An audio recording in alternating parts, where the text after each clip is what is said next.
Inatasan ni Pangulong Ferdinand Bongbong Marcos Jr.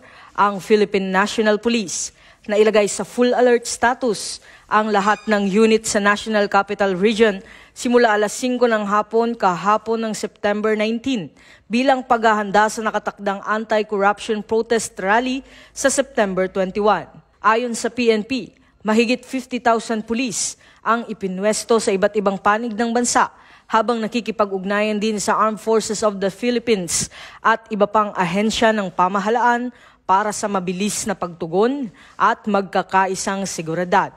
Tiniyak ng National Capital Region Police Office ang buong puwersang deployment habang nakahanda rin ang mga Police Regional Office at Reactionary Standby Support Force para sa agarang pagresponde kung kinakailangan. Binigyang diin din ni Acting Chief PNP, Police Lieutenant General Jose Melencio Nartates Jr. na ang hakbang ay proactive measure upang protektahan ang karapatan sa mapayapang pagtitipon at maiwasan ang anumang banta sa kaayusan.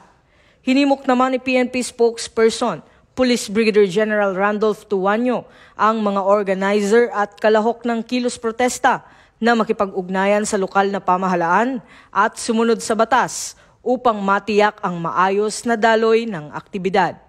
Nanindigan ng PNP na mananatili itong tapat sa konstitusyon at patuloy na magsisilbing bantay para sa ligtas at payapang pagdaraos ng anumang lehitimong aktibidad.